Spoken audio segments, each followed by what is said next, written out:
안녕하세요. 현직 공인중개사 우리들 아파트입니다. 주식과 코인의 하락세가 무섭습니다. 대부분 종목들이 30% 이상 빠졌다고들 하는데요. 부동산도 과연 이렇게 빠질까요? 그럼 시작하기 전에 구독, 좋아요 눌러주세요. 주식과 코인이 계속 하락 중입니다. 자산을 주식이나 코인에 집중했던 투자자라면 매우 곤란한 상황이 이어지는 중인데요. 당분간 인플레이션을 잡기 위해 금리 인상이 지속된다고 하니 투자자들의 자산에 큰 영향을 줄 것으로 예상됩니다. 그렇다면 부동산의 핵심인 아파트 가격은 과연 어떻게 될까요? 과거 비슷한 경제 상황들이 펼쳐졌을 때 단기 하락은 있어도 장기적으로 부동산의 가치는 오히려 더 상승했습니다. 일시적 하락 구간은 생겨도 선진국 주요 도심지의 가치가 최근의 주식과 코인 그래프처럼 급락세를 지속한 경우는 거의 없습니다. 피케티의 21세기 자본에 나오는 유럽 도시의 집가 상승 그래프를 보면 향후 서울의 미래를 짐작할 수도 있습니다. 이웃나라 일본 도쿄의 집값만 봐도 일본 경제의 침체 속에서도 우상향하는 모습을 어렵지 않게 발견할 수 있습니다.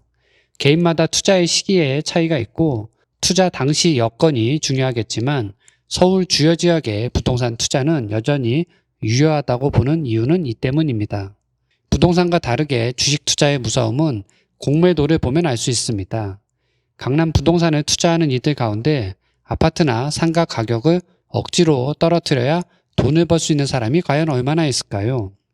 혹여나 싸게 매입하려는 목적으로 시세를 조작하려 해도 주변 집값에 얼마나 영향을 줄까요? 주식이나 코인은 가능해도 부동산은 힘듭니다.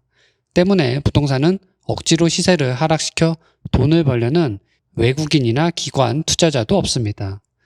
하지만 주식시장은 다릅니다. 최근 주식시장에서 공매도 비중이 급증했다는 사실은 누구나 다 아는 사실입니다. 주가를 억지로 더 떨어뜨려서 돈을 더 벌려는 외국인과 기관들의 공세에 개인 투자자들의 돈은 눈 녹듯 사라지는 게 요즘 시장의 모습입니다. 정부에서 공매도에 대한 대책을 세워준다 하지만 벌써 수년째 말로만 하고 있을 뿐 공매도로 개인의 돈을 털어가는 방식은 전혀 변함이 없습니다. 동학개미라는 말에 돈을 투자했던 수많은 개미 투자자들 중 우리나라 공매도 제도의 문제점을 잘 모르는 분들이 대부분이라는 게 안타까울 뿐입니다. 이런 이유로 주식에 투자를 하고 싶다면 부동산과 주식의 7대3에서 8대2 정도의 비율로 분산 투자를 고려해야 합니다. 강남의 부자들 역시 부동산 비중이 주식과 비교해 압도적으로 더 높다는 사실을 기억할 필요가 있습니다. 금리가 오르고 전 세계 경제 상황이 나빠지는 등 여러 경제 요인들이 부정적 요소들로 넘쳐나는 듯 보입니다. 이 상황에 생애 최초 아파트 구입 자금의 80%까지 대출해준다는 정부의 발표가 나왔습니다.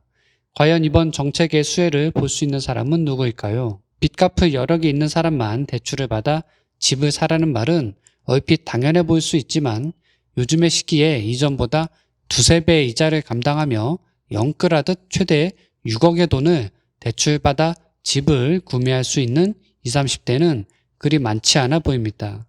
LTV 80%를 모두 누릴 수 있는 분들에게는 긍정적인 뉴스겠지만 대다수의 청년들에게는 그림의 떡이 아닐까요? 또한 갈아타기를 계획 중인 실수요자들이나 DSR 규제에 막혀 대출 제한을 받고 있는 사람들이 더 많은 상황에서 생애 최초 LTV만 확대한다고 매매가 급감한 부동산 시장에 긍정적 신호를 주기는 한계가 있어 보입니다. 그래도 주식이나 코인에 비해 부동산 시장은 투자 관점에서 희망이 있습니다. 주식 단타 등으로 일확천금을 단기간에 벌려는 욕심을 버리고 서울의 향후 도시개발 계획 등을 더 공부해보면 어떨까요? 예를 들어 누구나 다 알고 있는 삼성역 주변의 개발이 10년 후 주변 성수동, 자양동, 일원동 등에 어떻게 영향을 줄지 직접 다녀보는 것도 좋을 듯합니다. 서울은 투자자 입장에서 여전히 매력이 넘치는 곳이라 생각됩니다. 결국 주식이나 코인과 달리 부동산 시장의 30% 이상의 급락은 쉽지 않을 것으로 보이고 서울 내 투자는 여전히 나쁘지 않다는 결론이 나오네요. 개인적 의견인 만큼 투자에 참고만 해주시면 좋겠습니다. 마지막으로 구독, 좋아요 눌러주세요. 시청해주셔서 감사합니다.